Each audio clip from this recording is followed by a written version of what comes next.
Barbara, there was another question in the chat said, how would a person who's taken the last few years taken off to address family issues best position in their career history? I think honesty is always the best policy. And I believe also, Greg, it's a great question. I think the stigma of taking time off is much, much, much less than it once was. And I think being honest about it, that you took time off to, you had an ill family member and you took the time off to help them out, or you raised your children, being honest about it. But most importantly, it's being able to be as up to date as possible so that that time off was not, that you weren't doing anything at all about for your career.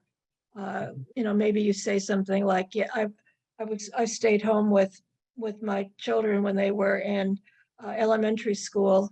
And while I did that, I was volunteering for an organization where I did bookkeeping. Whatever it is that you can show that not only were you taking care of your family, which is a noble thing in our world, but that you did not let your skill set lag. And I think there are some easy ways to make that happen.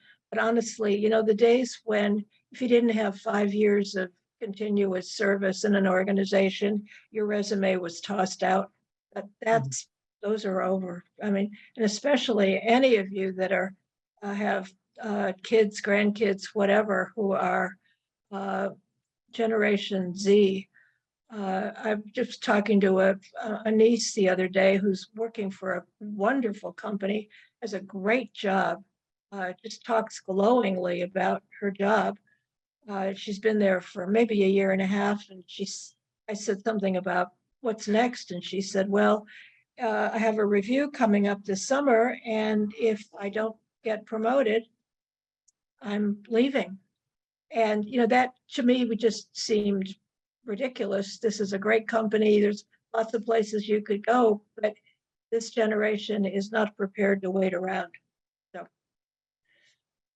yeah, I think if you volunteered during your time off, should that be included in your career history? Sure, absolutely.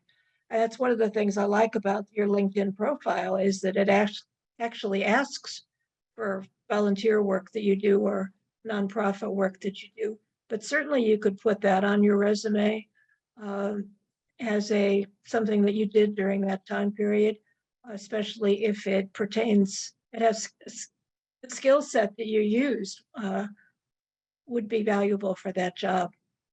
Volunteer work is extremely important. It's also I'm sure you all know this, but if you're looking for a job and you're not volunteering, you're missing a good bet. It's a great way to network, really a great way to network.